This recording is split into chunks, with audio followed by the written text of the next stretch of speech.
Silakan diazanin, Pak. Suster memberikan bayi berjenis kelamin perempuan itu pada Darren.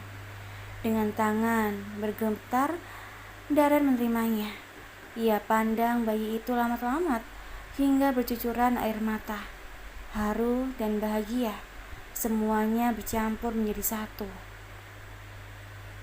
Dengan suara serak, Darren mulai melantunkan azan di dekat telinga sang bayi. Bayi yang baru berusia beberapa menit itu merespon dengan memainkan lidahnya. Sementara Hani masih diurus oleh dokter dan suster, kesakitan Hani belum diakhiri begitu saja. Jalan lahirnya harus menerima jahitan karena sobek. Hani meringis, bahkan hampir menjerit saat jarum bengkok itu dimasukkan ke kulitnya. Beberapa kali hingga proses jahitan selesai. Di luar, Jarana, Sarah, dan Diana sudah nampak gusar menunggu keluarnya dokter agar bisa masuk melihat sang bayi. Lama ya, Mah? Gerutu Diana yang sudah berjalan mondar-mandir sedari tadi. Padahal sebelumnya Diana tidak begitu antusias pada bayi yang dikandung kakak ipar keduanya itu. Namun setelah mendengar tangisan bayi itu, Diana terenyuh. Bayi itu adalah keponakannya, anak dari kakaknya. Sabar, Di. Sebentar lagi juga dokternya keluar, jawab Sarah. Benar saja. Beberapa menit kemudian, dokter keluar diikuti beberapa perawat di belakangnya. Gimana ibu dan bayinya, Dok? Tanya Sarah buru-buru menghampiri dokter. Alhamdulillah, dua-duanya sehat. Ibu bisa melihat bayinya sebentar, tapi saya sarankan biarkan ibunya beristirahat dulu, saran dokter. Sarah mengangguk mengerti. Dokter dan para perawat pun berlalu pergi. Sarah, Jarana, dan Diana langsung masuk ke dalam ruangan. Mereka begitu terharu melihat bayi mungil yang diletakkan dalam box bayi itu. Masya Allah, cucuku, diri Sarah diiringi dengan isak tangis. Iya, Mah. Selamat ya, Mah. Mama sudah jadi nenek, ujar Jarana tersenyum getir. Meskipun ia begitu bahagia dengan kelahiran bayi itu, tetap saja di hatinya ada setitik rasa sakit dan cemas andai dirinya terabaikan setelah kelahiran bayi itu. Mas, aku mau tidur. Tolong semuanya dulu keluar. Ditahani pada Darren. Hani memang sangat kelelahan. Setelah mengeluarkan seluruh tenaganya, Darren mengangguk, kemudian menghampiri Sarah. Maaf, Hani katanya mau tidur dulu, ujar Darren meskipun sebenarnya ia tidak enak. Sarah mengerti. Ia pun mengangguk dan kembali keluar ruangan diikuti Sarah dan Jarana. Ma, Zara ke kantin dulu ya, mau cari makanan. Tadi waktu belum sempat sarapan, tutur Jarana pada Sarah. Apa Darren juga belum sarapan? Sarah berbalik bertanya. Jarana pun mengangguk. Ya sudah, Di, temenin mbakmu sana, titah Sarah pada Diana. Oke, Ma, jawabnya. Ayo, Mbak. Diana memegang tangan Jarana, memintanya untuk berjalan bersama. Mbak takut, Di. Mbak takut setelah ada bayi itu, Mbak tidak akan dibutuhkan lagi. Jarana berbicara pelan pada Diana. Jarana memang terbiasa berbagi cerita pada adik iparnya itu. Mbak jangan takut, Mbak itu tetap menantu idaman di keluargaku. Diana juga yakin Mbak Zara itu tetap nomor 1 di hatinya Kak Darren. Gak akan dia abaikan. hanya karena adanya bayi itu. Diana menenangkan hati kakak iparnya itu. Semoga saja ya, Di, jawab Jarana tak yakin. Mereka pun tiba di kantin di rumah sakit. Jarana langsung memesan makanan dan menghabiskannya di sana. Tak lupa Jarana membungkus untuk Daren yang juga belum sarapan. Hai, sapa seseorang saat Jarana dan Diana bersiap untuk pergi dari kantin. Jarana menoleh. Sesaat kemudian sedikit tersenyum pada orang itu. Siapa yang sakit? Tanya Bian pada Jarana. Gak ada yang sakit, hanya saja Mbak Hani baru saja melahirkan, jawab Jarana. Bian yang sedang menyedot teh botol di tangannya langsung tersedak, bahkan sampai batuk-batuk. Kamu gak apa-apa? Tanya Jarana. Ah, enggak. Aku ikut bahagia untuk keluarga kalian. Bayinya perempuan atau laki-laki? Tanya Bian lagi. Perempuan, jawab Jarana singkat. Oh iya. Sekali lagi, selamat. Timpal Bian. Kami permisi dulu ya. Mari. Pamit Jarana diikuti anggukan kepala Bian. Orang itu siapa sih, Mbak? Tanya Diana saat mereka berjalan bersisian menuju ruangan Hani lagi. Oh, itu Bian, temannya Mas Daren. Tepatnya teman sekaligus fotografer yang sering terlibat proyek bareng Hani, jawab Jarana. Emangnya kenapa? Oh, pantes. Aku pernah melihat Hani sama laki-laki itu di lobi hotel, timpal Diana. Iya, mungkin saja. Mereka kan sering terlibat kerjasama. Kemarin-kemarin aja, waktu perut Hani belum terlalu besar, masih kerja bareng sama dia keluar kota. Jarana menjelaskan. Kok aku ngeri ya, Mbak, dengarnya. Laki-laki sama perempuan sering bepergian bareng sampai keluar kota. Apalagi Hani pakaiannya suka seksi. Takut saja ada apa-apa di antara mereka. Yang namanya setan kan datangnya nggak permisi dulu. Hani menggidik bahunya merinding. Hus, jangan berpikir macam-macam. Doakan saja semoga mereka senantiasa dijauhkan dari hal-hal yang dilarang oleh agama. Jarana mengingatkan. Amin, Diana menimpali. Tak terasa, mereka pun sudah sampai di depan ruangan Hani. Beberapa orang suster nampak sedang mempersiapkan Hani untuk dipindahkan ke ruang rawat biasa. Mau dipindahkan sekarang ya, Mah? Tanya Jarana pada Sarah yang memang dari tadi tidak beranjak dari sana.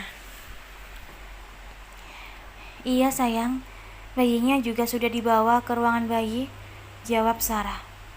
Ya, gak bisa gendong dong, tutur Diana kecewa.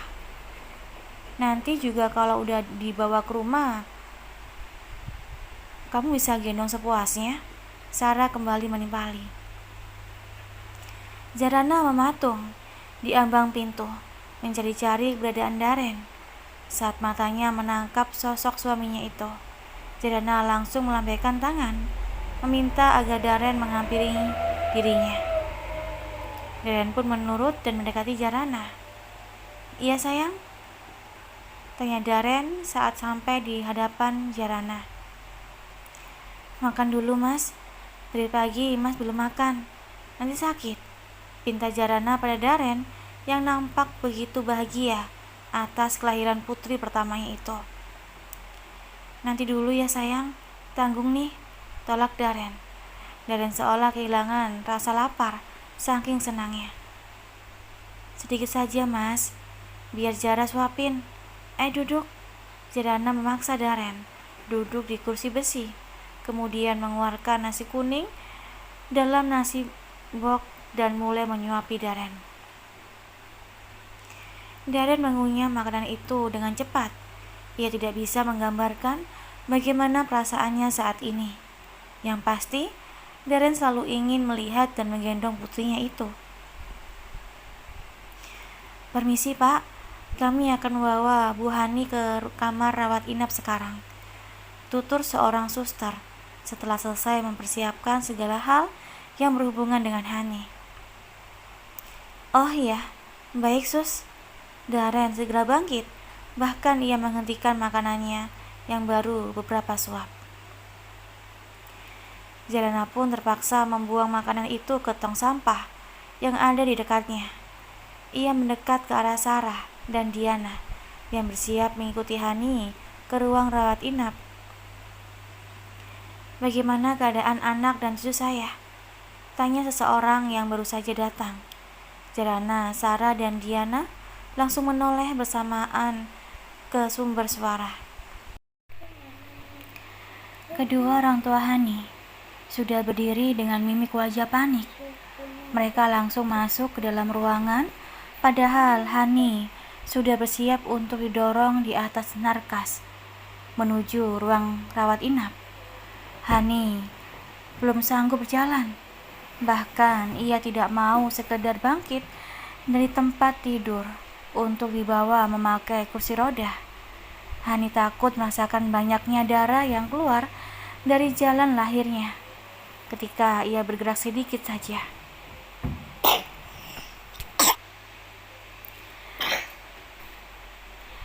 Makanya dia memilih didorong langsung di atas narkas. Sayang, kenapa gak ada yang ngabarin mama sama papa kalau kamu mau lahiran? Tanya ibunya Hani sambil memegang tangan Hani. Maaf mah, Hani gak ingat apa-apa saking sakitnya, jawab Hani. Harusnya suami kamu itu sigap ngabarin mama sama papa. Masa anak sendiri lahiran, mama gak ada yang ngasih tahu? Ibunya Hani menatap Daren dengan tajam. Daren menunduk, merasa bersalah. Sebenarnya, ia juga sama sekali tak ingat pada kedua mertuanya itu, saking tegangnya. Maaf bu, ibu Haninya mau dibawa dulu ke kamar rawat inap. Keburu ada pasien yang datang lagi.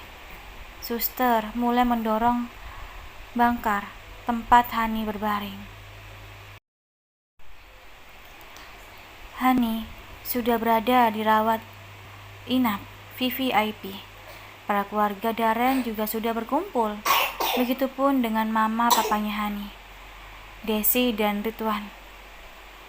Saya mohon maaf mah, pak. Saking paniknya sampai lupa ngabarin. Daren berkata dengan nada sopan pada Desi dan Ridwan. Ia merasa bersalah pada kedua mertuanya itu. Padahal Hani adalah putri mereka satu-satunya. Sudahlah, gak usah diperpanjang. Hal penting Hani dan bayinya sudah baik-baik saja, Ridwan berkata bijak. Berbeda dengan Desi yang masih bermuka musam. Desi duduk di samping Hani. Sarah dan Diana memilih menunggu di luar ruangan karena tak enak dengan keluarga Hani yang kurang ramah dan bersahabat. Ma, bagaimana kondisi Hani dan bayinya? Aji baru saja datang setelah menyelesaikan meetingnya pagi ini. Diana duduk di kursi besi di samping istrinya. Alhamdulillah pak, Hani sedang ditemani keluarganya. Bayinya sudah dibawa ke ruang khusus bayi, Sarah menjelaskan. Aji pun memilih duduk sejenak sebelum masuk menemui sang menantu. Selama 2 hari, Hani berada di rumah sakit. Keluarganya dan keluarga Daren bergantian menemani Hani. Apalagi sebagai ibu baru, Hani tentu belum tahu apa-apa tentang merawat bayi. Sore itu, Hani sudah bersiap untuk pulang setelah diperbolehkan pulang oleh rumah sakit karena keadaannya sudah membaik. Jalana dan Daren masih setia menemani Hani. Begitupun dengan Desi dan Ridwan yang kebetulan sedang ikut berjaga. Sementara Sarah dan Diana sudah pulang karena menemani Hani tadi malam.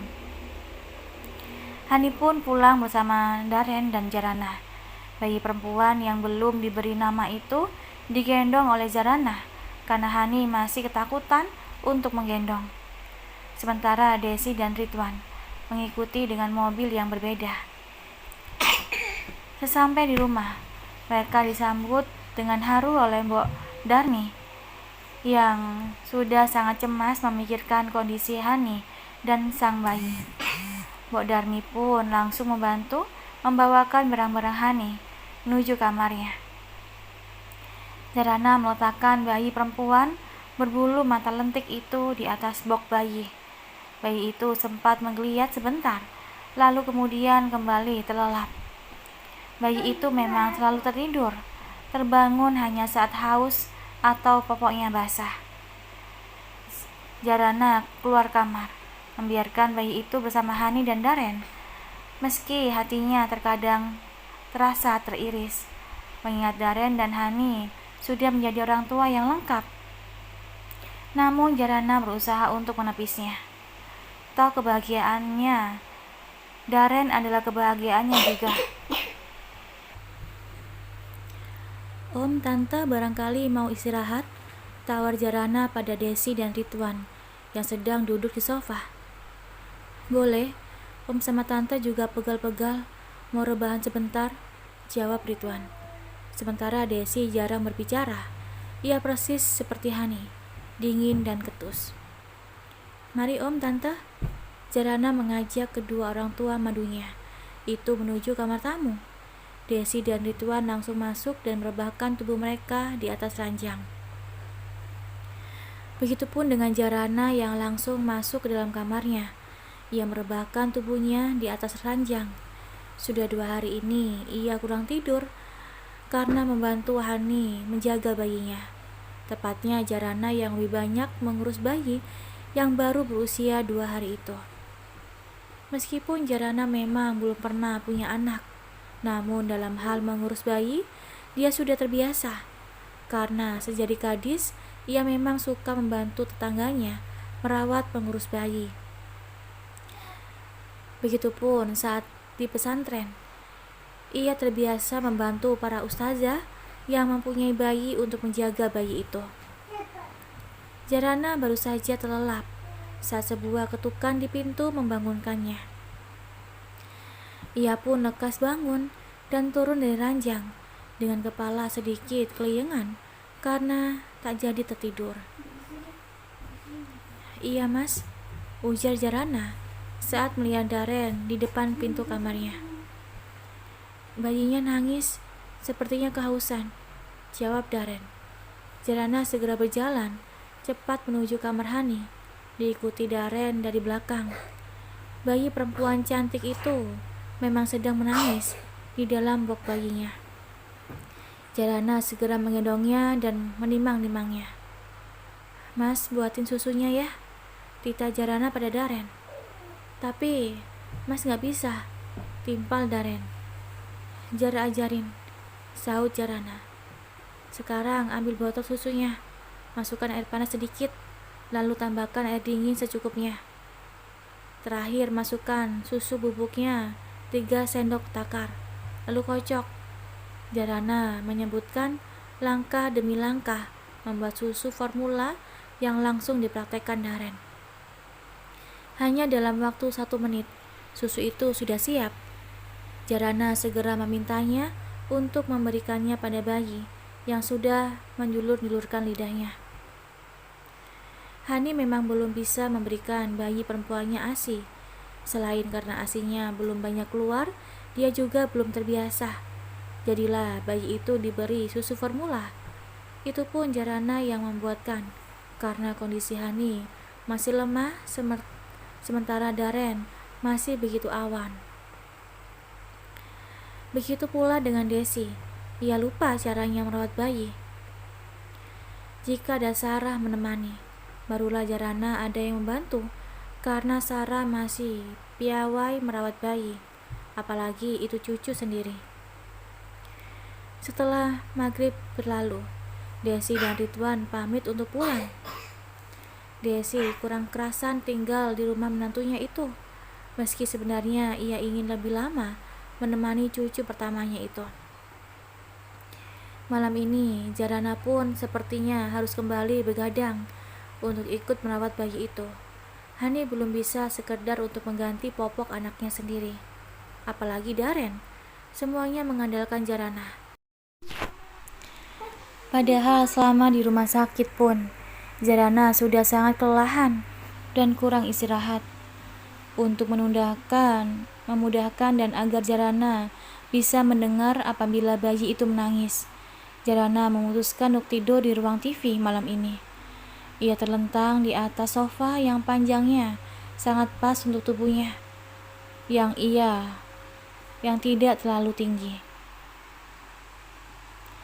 "Mbak, kenapa tidur di sini?" tanya Mbok Darmi saat melihat Zarana sudah berselimut di atas ranjang.